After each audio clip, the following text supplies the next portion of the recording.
mudaram.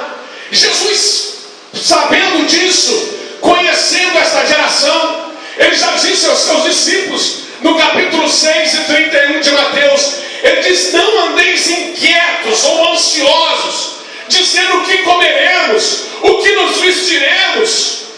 Essa ansiedade faz parte de um mundo consumista.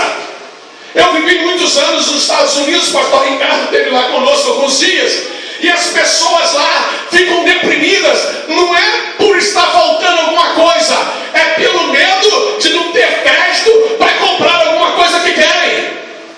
Eles têm tudo, carros, tudo, as casas abastecidas de tudo, mas eles têm medo de faltar crédito, porque sem o crédito eles não conseguem comprar aquilo que a mente determina que devem comprar. Vivem deprimidas, por quê? Porque o medo de não poder ser mais aquela pessoa que eram antes. Nós estamos vivendo por medo de coisas que nem sabemos o que é.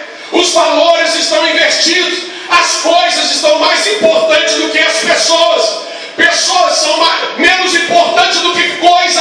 É um mundo consumista, é um mundo de consumismo, e isto gera ansiedade.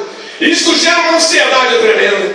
Mas Deus usa o apóstolo Paulo para escrever uma carta, que é uma carta de como cuidar da alma, de como você fortalecer o teu coração. E eu quero, em rápidas palavras, te convidar aí a carta de Paulo aos Filipenses. Ele está dizendo: você tem que transformar a sua mente, tem que mudar o seu modo de pensar, tem que tirar algumas coisas que você está pensando. E quando você consegue ser dominado por esse sentimento, não tem ninguém que tira ele de você. Pastor, ninguém? Nem Deus, só você mesmo. Eu vou te mostrar isso aqui que o apóstolo Paulo fala. Só você, se você não abrir a porta para o Espírito Santo entrar, reinar, tomar conta, fazer da sua vida um altar, como já ouvimos aqui, de adoração a Deus, você vai continuar vindo na igreja deprimida quando chega em casa, deprimido quando chega em casa, sem ter um sorriso para os filhos, para a esposa, para a sociedade, carregando um jugo que você não sabe o que é de depressão. Mas olha o que o apóstolo Paulo nos aponta na carta aos Filipenses: as causas da ansiedade e como nos livrar dela. Olha no capítulo 3, no versículo 4, ele diz assim: ainda podia confiar na carne, em mim. Ele está dizendo: podia confiar em mim. Se alguém outro cuida que pode confiar na carne, quanto mais eu poderia fazer isto. Ele está nos mostrando aqui, irmãos, que um dos problemas da depressão, da frustração, da ansiedade, é quando nós apostamos em coisas passageiras, quando nós acreditamos na carne. Ele se refere a ele mesmo: eu poderia, eu tenho conhecimento, eu tenho estratégias, eu sei andar no meio desse povo, eu poderia confiar no meu jeito de me livrar dessa pressão, mas eu prefiro esperar em Deus, eu prefiro confiar em Deus. O primeiro motivo da ansiedade é quando nós acreditamos que, por sermos cristãos, somos super-heróis. Parece que está levantando uma geração de super-heróis aí, né?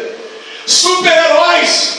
Eu disse esses dias, falando lá na série, que a mulher que eu conheço na biografia, que foi a mais usada por Deus nos últimos anos nos Estados Unidos, chama-se Catherine Kuhn. É a que hospirou o pastor Benny Hinn, muitos outros pastores no seu ministério, que orava no meio de 30 mil pessoas e chamava uma pessoa com câncer, expulsava e orava, e aquele câncer saía no meio de todo mundo, aquela pessoa era curada. Essa mulher morreu de câncer. Ela morreu com câncer. Como é que você vai entender isso? Como é que você vai aceitar isso, se o seu coração não estiver fortalecido nas promessas de Deus? Como é que você aceita isso? O homem comum aceita isso? Uma pessoa comum aceita isso? Se ela curou o câncer de todo mundo, porque ele não curou o dela. Propósito de Deus: o entendimento das coisas espirituais estão acima da sua mente. A maneira como que Deus faz está acima da maneira como que você pensa, porque o profeta diz que os caminhos de Deus e os pensamentos de Deus estão acima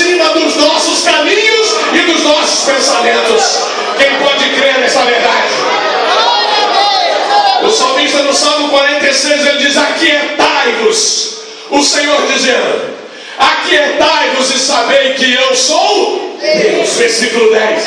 Aquietai-vos, fique quieto, fique tranquilo, libere a tua mente desses pesadelos. A tua mente reproduz coisas de 30, 40 anos. Eu sou prova disso. Eu na minha adolescência vivi um momento daquele que adolescente faz que adulto não faz. Eu, Daniel, a turma toda lá em casa, tínhamos um pé de goiaba muito grande em casa. Então tiramos a goiaba, acabou a goiaba e eu subi no último, no final da árvore e caí. E me machuquei. E meu pai, pastor de uma igreja de interior, não tinha como médicos naquela época, não é tão longe assim, não penso que eu tenho mais de 100, tem menos ainda um pouquinho.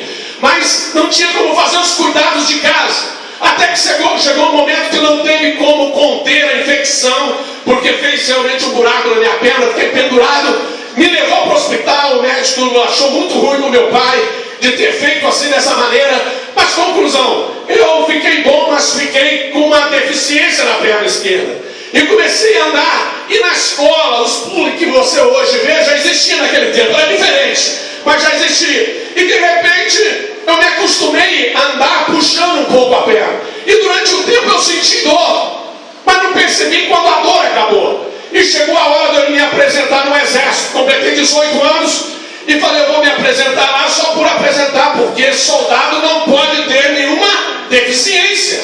E o médico vai perceber que eu não consigo marchar direito, andar direito. E eu estou vendo aquela fila, está chegando a minha hora. Eu disse: você nem vai falar nada comigo, não vai fazer nenhum teste, nenhuma prova.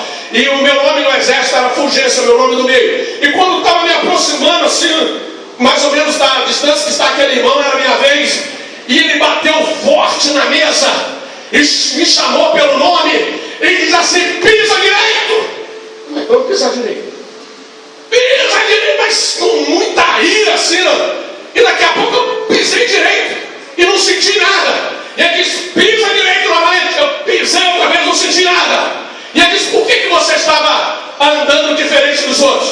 Aí eu fui contar a história para ele: você não tem nada. E me botou para servir no lugar mais difícil que tinha. Eu não sentia mais nada e andava puxando da perna, andava puxando. Tem muita gente puxando coisa que já ficou lá para trás há muito